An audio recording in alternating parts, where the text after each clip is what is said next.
Diceritakan seorang siswi bernama Shoko Haibara yang lebih sering menyendiri di kelas. Kesehariannya itu bertolak belakang dengan Airi, teman sekelasnya yang dikenal selain sebagai murid populer. Airi juga merupakan seorang model. Meski begitu, Shoko sama sekali tak merasa kesepian sebab ia punya sahabat bernama Yoriko yang berbeda sekolah dan ia juga tidak kekurangan kasih sayang dari kedua orang tuanya. Suatu hari, Shoko ada janji bertemu dengan Yoriko. Namun Yoriko mendadak sakit sehingga Shoko memutuskan pergi jalan-jalan sendirian. Sewaktu akan membayar, Shoko panik karena ternyata dompetnya hilang yang kemungkinan dicopet orang. Untungnya ada seorang pria yang berinisiatif membantu membayarkan. Shoko tak menyangka kalau pemuda yang menolongnya adalah Jin Tokumichi, yaitu seorang streamer pria dan sangat populer di bidang kosmetik. Rupanya Jin cukup tertarik dengan senyuman Shoko yang polos, sehingga ia menawarkan pekerjaan sampingan apakah Shoko mau menjadi model riasannya. Shoko pun mau menerima tawaran itu. Alasannya bukan cuma karena ia kagum pada sosok Jin, tetapi Shoko juga ingin berubah agar tak terlihat gelap dan suram lagi. Sejak hari itu, Jin benar-benar mampu mengubah Shoko bagai Cinderella. Tak dapat dipungkiri kalau bukan karena Yoriko yang tidak jadi datang di hari itu, mungkin Shoko tidak akan bertemu dengan Jin. Jadi Yoriko turut andil dalam memberikan keberuntungan buat Shoko. Dan sebagai hadiah, Shoko memberikan souvenir gantungan HP yang serasi dengannya kepada sahabatnya itu. Suatu hari, teman-teman sekelasnya cukup terkejut setelah mengetahui bahwa gadis pendiam seperti Shoko sekarang bisa menjadi model majalah fashion. Akan tetapi kabar ini justru membuat Airi cemburu dengan pencapaian Shoko yang ternyata lebih populer dibanding dirinya. Terlebih ia makin kesal pada Shoko yang dianggap berpura-pura ingin meminta saran seolah-olah ia merasa direndahkan. Airi menyampaikan rasa kesalnya itu pada kedua teman dekatnya yaitu Michiru dan Takeshi, serta merencanakan sesuatu untuk menghukum Shoko dengan bantuan teman-temannya. Atas perintah Airi, Michiru memberikan sebuah surat cinta kepada Shoko yang katanya dari Takeshi. Shoko lalu diminta pergi menuju ruang peralatan, tempat di mana Takeshi sudah menunggunya. Gadis itu sama sekali tak menyadari kalau sebenarnya ini adalah jebakan. Airi dengan sengaja mengunci pintu dari luar yang menyebabkan Shoko terkurung bersama Takeshi. Sesuai yang direncanakan Airi, Takeshi ternyata berniat melecehkan Shoko karena mereka menganggap cewek penyendiri seperti Shoko pasti masih perawan. Bahkan tanpa rasa bersalah, Airi bersama Michiru menonton dari jendela dan merekam kejadian tersebut. Meski berusaha memberontak, seorang diri Shoko tak sanggup menghadapi Airi dan gengnya yang berniat mengunggah video Shoko di internet dengan maksud menghancurkan kehidupan bahagia beserta reputasi yang baru saja didapatkan Shoko. 3 hari berlalu setelah kejadian itu, keadaan Shoko sungguh memprihatinkan. Ia terus mengurung diri di dalam kamar tanpa bisa menjelaskan apa alasannya kepada orang tuanya. Agar orang tuanya tidak terlalu khawatir, Shoko mencoba keluar dari rumah. Tapi di luar ternyata sudah ada seorang jurnalis bernama Ken Watanuki yang menunggu dan mengawasinya. Pria itu lalu menghampiri Shoko dan ingin mewawancarai terkait video Shoko yang tersebar di situs dewasa. Shoko memilih menghindar karena ia merasa sangat malu dan tidak tahan dengan hujatan para netizen. Di sisi lain, ibunya Airi sudah mengetahui kasus yang melibatkan putrinya sehingga mendatangi rumah Shoko.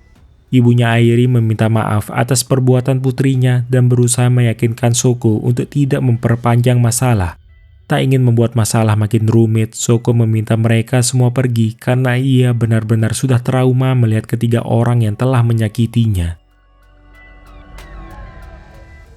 Sementara Yoriko sahabatnya, ia baru saja mengetahui berita dari internet dan sangat khawatir dengan keadaan Shoko. Yoriko mendesak supaya Shoko melaporkan kejadian ini ke pihak kepolisian. Namun Shoko masih takut ibunya akan turut menderita jika tahu kalau putrinya mengalami pemerkosaan. Malam itu Shoko akhirnya memberanikan diri melihat berita tentangnya di internet yang ternyata lebih buruk dari apa yang ia bayangkan. Bagaimana publik kini menyebut Shoko sebagai seorang pelacur. Bahkan penjualan produk kosmetik Shoko juga ditarik akibat video skandal ini. Apa yang dilihat Shoko dari wajahnya tidak ada lagi riasan dan berganti menjadi ujaran kebencian dari para netizen yang menganggapnya pantas mati. Orang tua Soko akhirnya mengetahui kasus yang dialami putri mereka. Mereka berusaha menahan tangis dan mencoba menguatkan Soko untuk tetap bertahan karena tak ingin membuat Soko jadi tambah sedih. Di antara rasa terpuruknya, malam itu ia mendapat pesan suara dari jin yang ingin bertemu dengan Soko walau hanya sebentar saja. Soko yang sebelum ini selalu menghindari jin, akhirnya mau pergi menemui pemuda itu.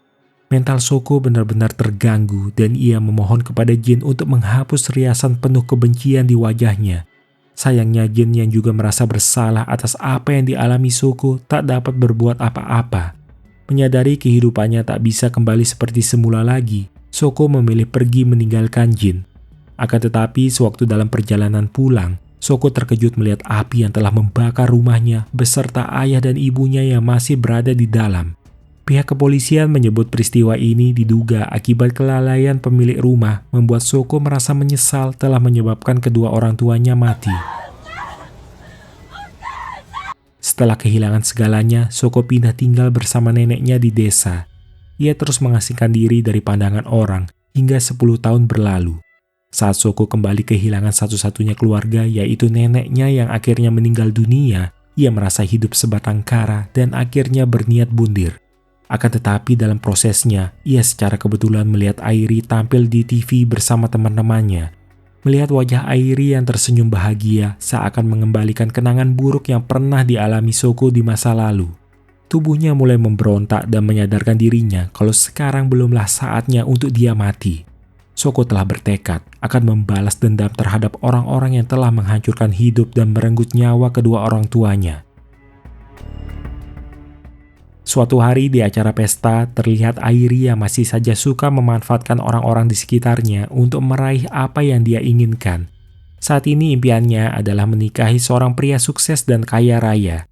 Untuk itu ia coba mendekati seorang pria paruh baya yang katanya berasal dari keluarga dokter. Tapi pria itu rupanya mengenal Airi yang saat ini merupakan model yang tidak laku lagi.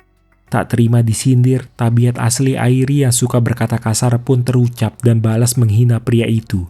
Akibatnya pria itu marah dan berniat menyiramkan minuman ke arah wajah Airi. Namun secara tak terduga, Soko muncul melindungi Airi. Ia berpura-pura menjadi pahlawan hanya untuk dapat mendekati Airi. Terlebih Airi ternyata sama sekali tak mengenali wajah Soko yang penampilannya berbeda, menggunakan nama samaran, dan selama 10 tahun belakangan ini tidak pernah dilihatnya lagi. Mengetahui Airi yang haus akan pujian, mudah bagi Soko memanfaatkan hal itu agar mereka bisa berteman. Ternyata pria yang sebelumnya bertengkar dengan Airi adalah seorang penipu yang sengaja dibayar oleh Soko untuk membantunya membuat keributan. Segala sesuatu tentang Airi telah Soko pelajari dari jauh-jauh hari sehingga ia tahu bahwa Airi punya keinginan menikah dengan pria sukses dan kaya raya. Karena karir modelnya tak ada perkembangan, Airi terpaksa bekerja sebagai karyawan kantor biasa. Ia menceritakan semua masalahnya kepada Soko kalau Airi berniat berhenti dari pekerjaannya sekarang. Tapi sebelum itu, ia harus mendapatkan kehidupan yang lebih layak. Kebetulan ada suatu acara pesta di mana banyak dari tamunya adalah direktur perusahaan. Airi lalu mengajak Soko ikut menemaninya datang ke acara tersebut karena ia yakin akan mendapat pasangan impiannya di sana. Baru saja tiba, perhatian Soko tertuju pada seseorang yang dikenalinya adalah jin, sehingga Soko buru-buru menyembunyikan wajahnya. Sementara Airi yang sibuk bertukar nama dengan para tamu dihampiri oleh seorang pria yang tertarik ingin berkenalan dengannya. Soko yang melihatnya langsung memberitahu Airi kalau pria bernama Shunsuke itu merupakan presiden direktur dari sebuah perusahaan dan tahun ini menduduki peringkat orang terkaya. Mendengarnya membuat Airi makin antusias tak akan menyia-nyiakan kesempatan kali ini. Airi yang menghabiskan waktu berdua dengan pria incarannya, menggunakan segala bujuk dan rayu agar Shunsuke mau luluh padanya. Tampaknya di usianya yang sekarang, Shunsuke tak ingin main-main lagi dan memang berencana serius mencari istri. Karena ia sudah terpikat oleh Airi, maka sebagai bentuk keseriusannya, Shunsuke langsung memberikan cincin tunangan jika Airi mau menikah dengannya. Tentu Airi langsung menerima lamaran tersebut, walau ia sebenarnya tidak cinta sama Shunsuke dan cuma ingin keluar dari kesulitan ekonominya. Ia lalu menceritakan kepada Shoko kalau dulu pernah ditinggalkan oleh tunangannya dan ibunya juga adalah tipe orang tua yang toksik dan memperlakukan Airi seperti mesin ATM. Bahkan ibunya Airi sama sekali tak malu meminta uang dari tunangannya yang menyebabkan pernikahan mereka dibatalkan secara sepihak. Oleh sebab itu, Airi enggan ibunya datang ke acara pernikahannya karena khawatir ibunya akan mengacaukan acara tersebut. Setelah mengetahui itu, Shoko bergegas menyelidiki ibunya Airi dan mengetahui keberadaan wanita itu. Saat tahu bahwa Airi akan segera menikah, ibunya cukup kaget. Sebab Airi bukanlah wanita yang setia karena sering tidur sama pria yang berbeda-beda. Dari info ini, Shoko menyadari dia bisa memanfaatkan kelemahan Airi dalam rencananya nanti. Dengan sengaja Shoko berbohong kalau Airi sebenarnya berharap ibunya bisa hadir tapi masih gengsi mengatakannya. Awalnya sang ibu enggan hadir, tapi begitu diberitahu calon suaminya Airi adalah pria kaya raya, sang ibu jadi berubah pikiran karena membayangkan dia pasti akan turut merasakan kekayaan itu. Akhirnya tibalah hari pernikahan Airi. Sesuai rencana, acara itu disiarkan secara langsung dan tampak wajah penuh kebahagiaan dan kepuasan dari seorang Airi yang sebentar lagi akan hidup mewah. Namun suasana berubah tegang saat ibunya Airi tiba-tiba datang dan memaksa masuk ke tempat acara. Tentu Shunsuke bingung karena Airi pernah bilang ibunya sudah meninggal. Tapi sang ibu berusaha meluruskan kalau selama ini dia banyak menyusahkan Airi, sehingga wajar bagi putrinya itu menganggap ibunya telah tiada. Seolah-olah ibunya itu tulus berharap Airi bahagia, membuat Shunsuke bisa menerima alasan tersebut. Airi sebenarnya masih penasaran dari mana ibunya bisa tahu tentang pernikahannya, memilih mengabaikan kecurigaannya itu karena tak ingin merusak suasana. Akan tetapi sewaktu video pernikahan mulai ditampilkan, suasana para tamu kembali menjadi heboh. Sebab yang mereka lihat adalah video Airi saat sedang bercinta dengan pria lain. Bahkan dalam video itu Airi secara terang-terangan menyebut kalau ia hanya mau punya anak dari pria tampan dan tak benar-benar mencintai Shunsuke. Lalu pria yang tidur bersama Airi adalah orang yang baru dikenalnya melalui aplikasi dating. Jadi sebelum bertemu Airi, Shoko lebih dulu mendatangi pria itu dan menawari kesepakatan dengan imbalan uang, agar pria itu mau mengikuti apa yang ia perintahkan demi menjebak Airi. Alhasil sekarang antara Shunsuke dan ibunya sama-sama marah kepada Airi. Dan Airi diminta mengganti seluruh biaya pernikahan ini sampai akhir hayatnya. Merasa tak tahan dengan hujatan orang-orang, maka Airi memutuskan melarikan diri. Namun Shoko memanggilnya, yang membuat Airi menoleh dan terkejut mengetahui bahwa wanita yang ia kira teman ternyata adalah Shoko yang dulu pernah ia sakiti. Akibat kaget, Airi kehilangan keseimbangan hingga jatuh terguling ke dasar tangga. Shoko hanya tersenyum puas melihat kondisi tubuh Airi yang terbaring dalam posisi tak wajar serta mengalami patah tulang dan pendarahan dari kepalanya. Ini hanyalah permulaan dari balas dendam berantai yang telah direncanakan Shoko. Walau mengalami cedera serius dan gegar otak, nyawa Airi masih bisa terselamatkan. Saat dirawat di rumah sakit, Airi dijenguk oleh Yoriko, yaitu teman lama Shoko yang sekarang bekerja sebagai detektif kepolisian. Melihat kondisi Airi justru mengingatkan Yoriko pada sahabatnya yang dulu tak bisa ia bantu.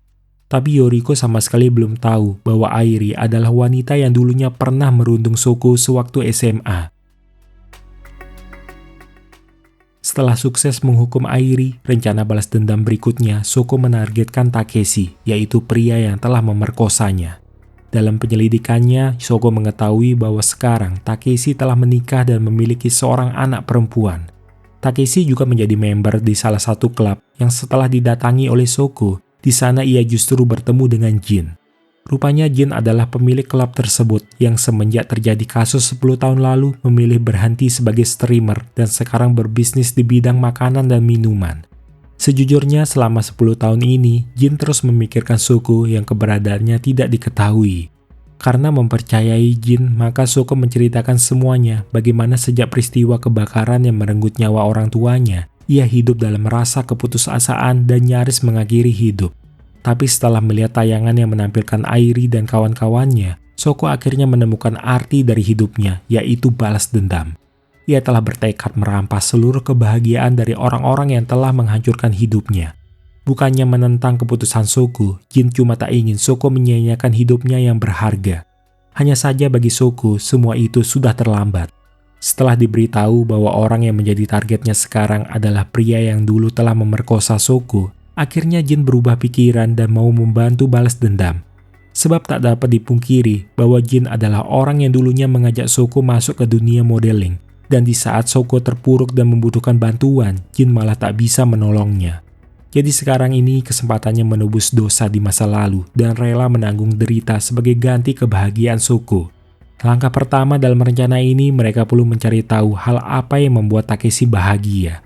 Jin menerapkan kembali teknik merias wajah terhadap Shoko agar membuat wanita itu tak dapat dikenali oleh Takeshi dan berpura-pura menjadi karyawan di klub milik Jin. Ketika Takeshi pergi ke toilet, Shoko menggunakan kesempatan itu untuk memasang alat penyadap di dalam tasnya Takeshi. Namun di dalam tas itu, ia justru menemukan obat-obatan terlarang. Setelah diselidiki, tampaknya Takeshi sering melakukan transaksi ilegal dengan anggota klub yang lain, dan ini di luar sepengetahuan Jin. Melalui alat penyadap yang dipasangnya, Shoko berhasil mengumpulkan beberapa informasi penting kalau di rumahnya Takeshi punya hubungan buruk dengan istri dan anaknya, yang mana Takeshi lebih mengutamakan pekerjaan dibanding keluarganya. Namun itu ternyata tak sesuai harapan Takeshi, karena di kantor atasannya menilai kinerja Takeshi sangat buruk dan itu makin membuat Takeshi merasa frustasi dengan hidupnya.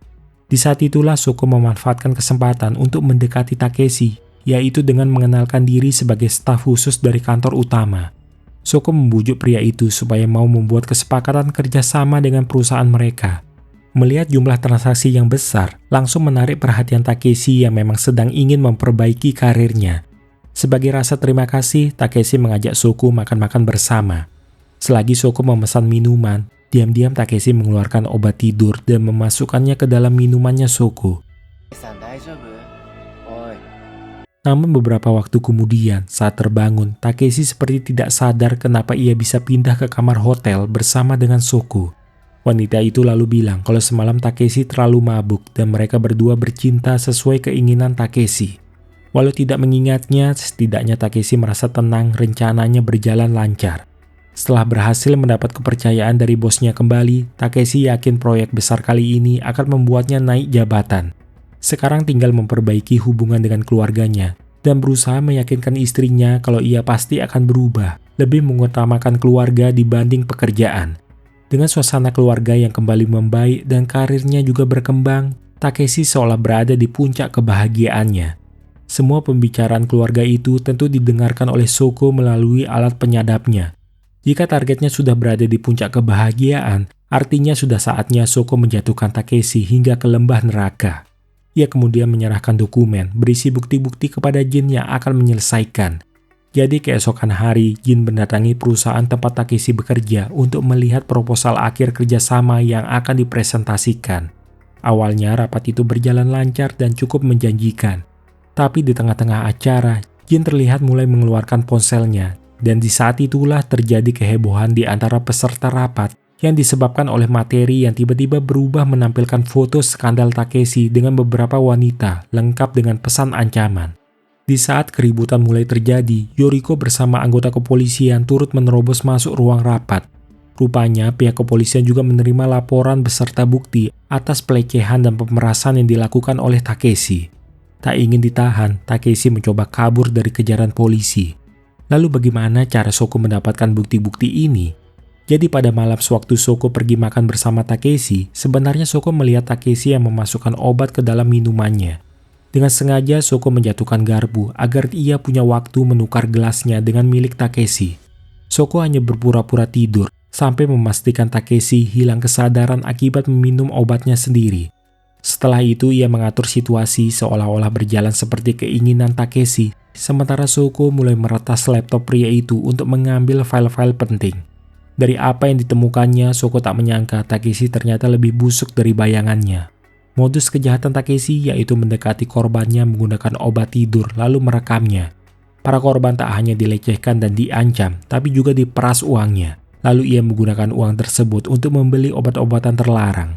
Bagi Shoko, orang sejahat Takeshi tak boleh berakhir hanya dengan balas dendam, tapi juga harus menebus dosanya.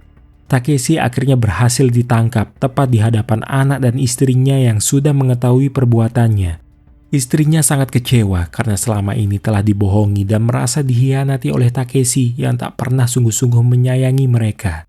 Dari kejauhan, Shoko tersenyum puas melihat pria yang telah merenggut kehormatannya menerima ganjaran yang setimpal.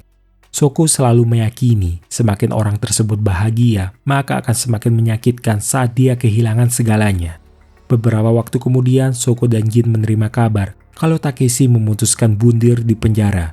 Namun Shoko sama sekali tak menyesali apa yang terjadi dan menganggap Takeshi mati karena ingin melarikan diri dari dosa-dosa yang harus ditanggungnya. Mereka yang selama ini berpura-pura jadi penonton dan tidak diadili oleh hukum akan Shoko pastikan terseret ke neraka bersamanya. Kini target balas dendam Shoko tersisa satu orang lagi, yaitu Michiru.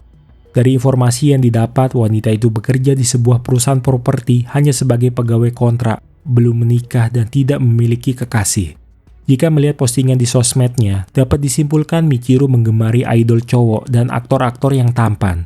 Hanya saja dengan peristiwa nahas yang menimpa kedua sahabatnya, tampaknya Michiru menyadari kembalinya Shoko yang berniat balas dendam.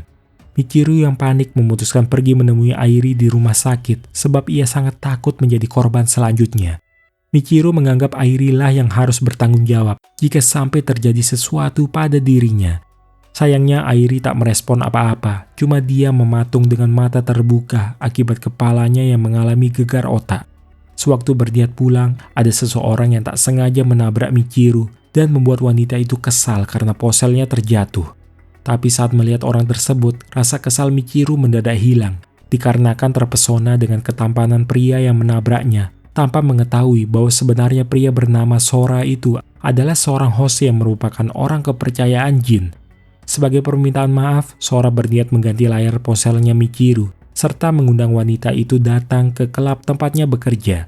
Meski awalnya terlihat cuek, segala pujian dan perhatian Sora pada akhirnya mulai meluluhkan hati Michiru. Lama-kelamaan perhatian yang diberikan Sora makin intens, bahkan di luar jam kerjanya ia rela menemui Michiru dan memberinya bunga seakan-akan perasaannya sungguh tulus. Sora lalu menceritakan alasan dia bekerja sebagai host karena ia butuh uang untuk melunasi hutang orang tuanya. Ia mengaku belum pernah menceritakan masalah ini sama orang selain Michiru.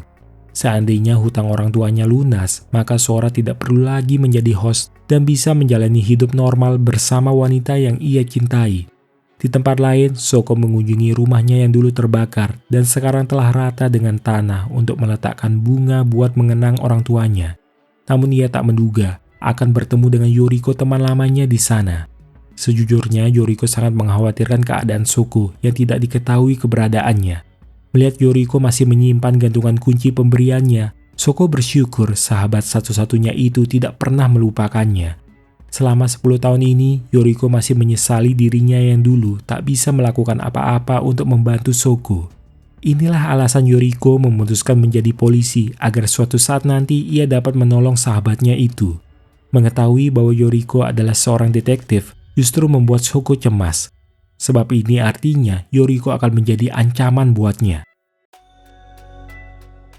Merasa tidak punya banyak waktu lagi untuk menjatuhkan Michiru, Shoko berniat menghadapi Michiru secara langsung dengan tetap mengandalkan bantuan Sora. Ia lalu mengubah penampilannya menjadi cewek gaul yang berpura-pura menjadi pelanggan tetapnya Sora. Michiru yang melihat ada cewek agresif mendekati Sora jadi khawatir kehilangan pemuda itu. Apalagi Shoko terlihat berani menghamburkan banyak uang hanya untuk menjauhkan Sora dari cewek miskin seperti Michiru. Diremehkan membuat Michiru emosi dan langsung melabrak Shoko. Terpaksa Sora membawa Michiru pergi untuk menenangkan wanita itu. Di sana Michiru mengungkapkan perasaannya yang mulai jatuh cinta pada Sora. Ia tidak rela jika Sora bersama cewek lain, sehingga Michiru bersedia melakukan apapun demi membantu Sora melunasi hutang-hutangnya, supaya pemuda itu berhenti menjadi host. Michiru benar-benar telah dimabuk cinta, kecanduan pergi ke klub host, dan tanpa ragu mengeluarkan semua uang tabungannya. Namun jumlah hutang Sora ternyata lebih besar dari apa yang ia bayangkan. Walau tabungannya telah habis dan kartu kreditnya juga telah mencapai batas limit, Michiru belum menyerah dengan mencari cara lain mendapatkan uang. Seperti dengan meminjam uang dari rentenir sampai terlibat investasi bodong. Menyebabkan Michiru terjerat dalam hutang yang tak mampu ia bayarkan. reputasinya di kantor hancur mengakibatkan Michiru dipecat dari pekerjaannya. Bahkan untuk membeli makanan sendiri saja ia sudah tidak sanggup. Sampai-sampai Michiru ditahan oleh polisi setelah ia ketahuan mencuri makanan. Alasannya bukan cuma karena lapar, tapi menurut Michiru lebih baik ia dipenjara daripada terus diteror oleh debt collector. Beberapa saat kemudian Sora tiba-tiba datang untuk menjemput Michiru. Pemuda itu berterima kasih karena berkat Michiru ia berhasil melunasi semua hutangnya. Inilah momen paling bahagia buat Michiru, karena dengan begini Sora tidak perlu lagi menjadi host dan mereka akan tinggal bersama. Sora lalu meminta Michiru segera mengemasi barang-barangnya, lalu ia akan menunggunya di klub.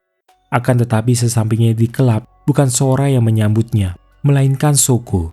Wanita itu mengungkap semua rencana balas dendamnya yang memanfaatkan Sora untuk merampas seluruh kebahagiaan Michiru. Awalnya Michiru tak percaya begitu saja dan mencoba menelpon Sora, tapi ponsel Sora ternyata dipegang oleh Shoko. Melihat ekspresi penuh keputusasaan di wajah Michiru, sungguh membuat Shoko merasa puas. Michiru benar-benar frustasi, dirinya kehilangan uang, pekerjaan, dan bahkan hidupnya demi seseorang yang tidak benar-benar mencintainya. Michiru lalu meluapkan amarahnya pada Airi yang masih terbaring di rumah sakit. Sebab gara-gara mengikuti keinginan Airi, ia turut terkena imbas dari dendam Shoko. Yang jelas Michiru tak akan tinggal diam dan akan balas dendam. Segala ucapan Michiru ternyata mampu menyadarkan Airi yang kini mampu bangkit dari tidurnya. Michiru yang akhirnya datang ke klub tampak kecewa karena Shoko tidak ada di sana. Namun saat melihat Sora, secara perlahan ia mendekati pemuda itu dan tanpa diduga-duga ia menusuk Sora menggunakan pisau yang dibawanya. Semua itu dilakukan Michiru karena ia sakit hati pada Sora yang telah mengingkari janji mereka. Jin yang kebetulan berada di sana sangat panik dan segera menghubungi ambulans. Sedangkan Michiru ia mencoba melarikan diri, akan tetapi ia malah menyeberangi jalan tanpa melihat ada kendaraan yang melaju kencang menabraknya. Michiru seketika tewas secara mengenaskan, tepat di hadapan Shoko yang kebetulan berniat menuju klub. Sayangnya ia datang terlambat karena nyawa Sora juga tidak dapat terselamatkan. Meski Shoko mengakui ini semua adalah kesalahannya, tapi Jin tak sependapat karena dialah yang melibatkan Sora dalam rencana ini dan itu sudah menjadi keputusannya. Jin merasa selama ini ia selalu membuat keputusan yang salah, baik itu kasus yang menimpa Shoko maupun Sora. Jika balas dendam ini berakhir, Jin berharap Shoko dapat melupakan masa lalunya kemudian memulai hidup baru di tempat yang takkan ia ketahui. Shoko bisa mengerti dengan keinginan Jin yang tak mau mereka terlibat lagi. Untuk itu Shoko berencana mengasingkan diri ke luar negeri, sehingga ia perlu mengambil salinan daftar keluarga untuk membuat paspor. Tapi saat diminta mengkonfirmasi datanya, Shoko baru mengetahui kalau dia sesungguhnya anak adopsi, yang artinya kedua orang tuanya yang meninggal akibat kebakaran bukanlah orang tua kandung Shoko. Namun di sisi lain, Airi yang telah sadar di rumah sakit sedang merencanakan pembalasan terhadap Shoko. Keesokan hari terjadi hal yang sangat tidak diduga-duga oleh Shoko kalau video pelecehannya kembali dipublikasikan di situs dewasa. Bedanya kali ini yang diupload video full tanpa diedit dan wajah Takeshi pun tidak disamarkan lagi yang membuat orang-orang jadi tahu dengan siapa Shoko berhubungan. Lalu kenapa video lama ini bisa kembali viral?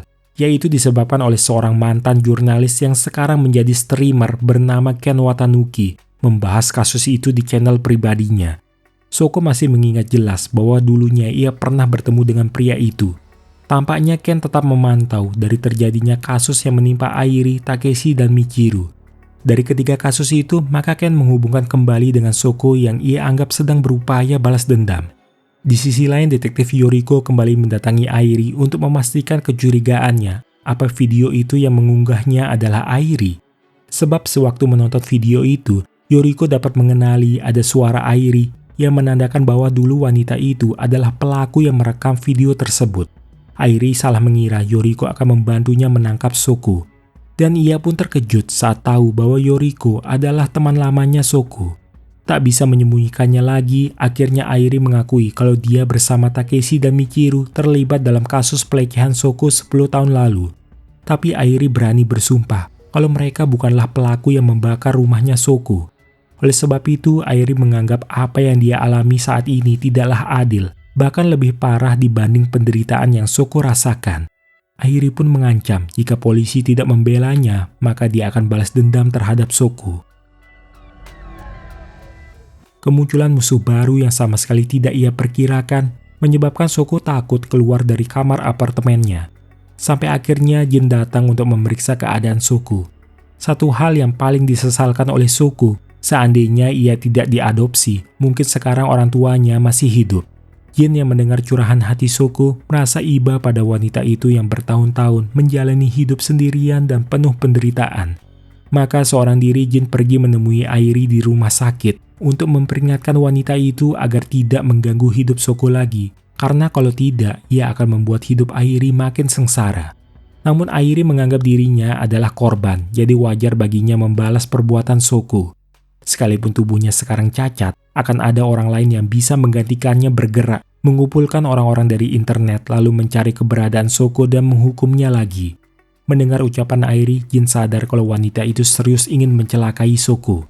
Oleh sebab itu, Jin merasa dia harus segera mengakhiri lingkaran balas dendam ini sebelum terlambat. Di tempat lain, detektif Yoriko sedang menyelidiki latar belakang Ken Watanuki yang diketahui punya catatan kriminal saat masih menjadi jurnalis, di antaranya pernah melakukan perusakan properti.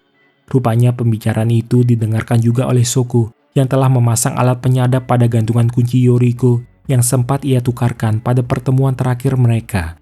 Soko akhirnya mendapat petunjuk penting bahwa Ken diduga adalah pelaku yang membakar rumahnya Soko. Beberapa saat kemudian, Yoriko mendapat kabar mengejutkan dari rumah sakit, di mana Airi ditemukan tewas bundir.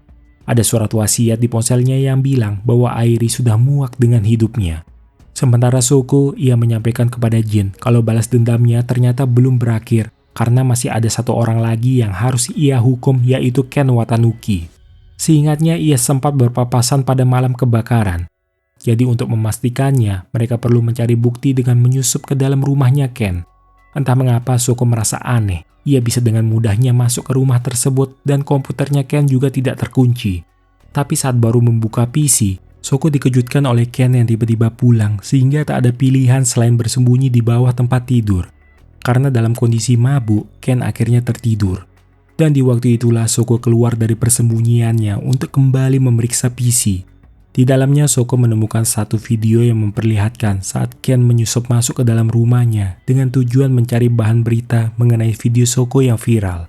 Karena sedang dalam keadaan mabuk, Ken sempat tersandung dan menjatuhkan rokoknya. Meski sadar rokoknya jatuh, Ken seperti sengaja tak memungutnya dan membiarkan rumah itu terbakar, kemudian buru-buru pergi saat mendengar suara ibunya Soko. Setelah mengetahui fakta itu, Soko yang tersulut emosi berniat menghabisi Ken yang sedang tidur dengan cara mencekiknya. Tapi setelah mempertimbangkan, ia merasa cara ini tidak setimpal dengan apa yang dialami kedua orang tuanya, sehingga ia mengurungkan niatnya dan menyusun rencana lain untuk membuat Ken menderita. Keesokan hari, Ken melakukan siaran langsung darurat di channelnya, menampilkan rekaman dari kamera tersembunyi di kamarnya yang memperlihatkan sewaktu Soko menyusup masuk. Termasuk momen ketika Soko berniat mencekik leher Ken.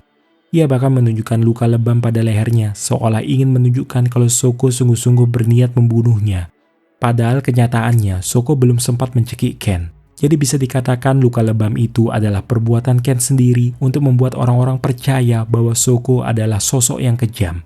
Namun masih ada satu lagi informasi penting yang dirahasiakan oleh Ken. Petunjuknya adalah rahasia dari kelahiran Soko. Semua itu akan ia beritahukan pada saat siaran langsung besok hari.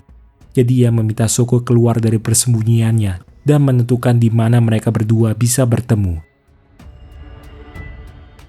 Akhirnya sesuai kesepakatan, Ken datang ke sebuah pabrik. Dari sebelum masuk, Ken telah memulai live streaming untuk berjaga-jaga jika seandainya terjadi sesuatu padanya. Ken lalu memberitahu para viewernya mengenai rahasia dari kelahiran Soko, yang mana wanita itu sebenarnya diadopsi setelah ibu kandungnya menjadi pelaku dari pembunuhan yang terjadi 25 tahun lalu. Kemudian ibunya meninggal di penjara akibat sakit parah. Bersama dengan itu, Soko tiba-tiba muncul dari belakang Ken. Pria itu mengira Soko tak berani berbuat macam-macam di acara siaran langsung. Tapi Soko malah menyerang Ken menggunakan stun gun hingga menyebabkan pria itu pingsan. Soko ternyata berencana menjadikan penonton channelnya Ken sebagai saksi balas dendamnya yang terakhir. Sedangkan Yoriko, ia dipanggil ke markas untuk mencari keberadaan Ken yang disekap. Namun jawaban Yoriko sangat tak terduga. Ia merasa dirinya tak berhak bergabung dengan tim, karena kali ini ia memilih mendukung keputusan Shoko sebagai sahabatnya. Sebab dulu ia merasa bersalah tidak bisa berbuat apa-apa.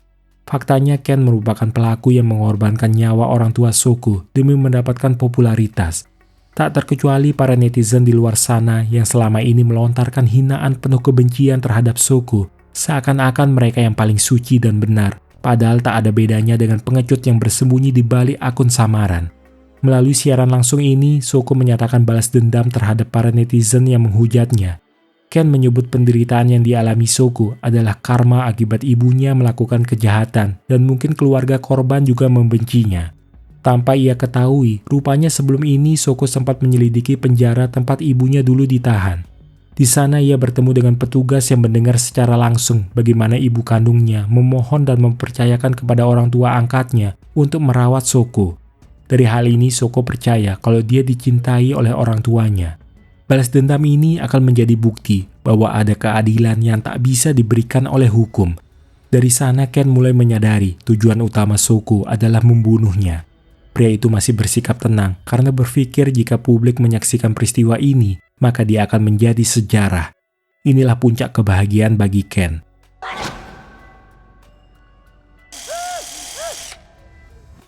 Akan tetapi Shoko memberitahukan kalau sebenarnya sejak tadi saat Ken pingsan, ia sudah mematikan siaran langsung ini melalui software jarak jauh yang sebelumnya ia install di PC-nya Ken, jadi tidak akan ada orang lain yang menonton mereka. Hal itu mengakibatkan Ken berubah panik dan takut kepada Shoko yang mulai menuangkan bensin ke arah tubuhnya Ken. Seperti yang pernah ia katakan sebelumnya, Shoko akan membalas perbuatan Ken menggunakan cara yang sama dengan yang pria itu gunakan ketika membunuh orang tuanya, yaitu dengan cara membakarnya.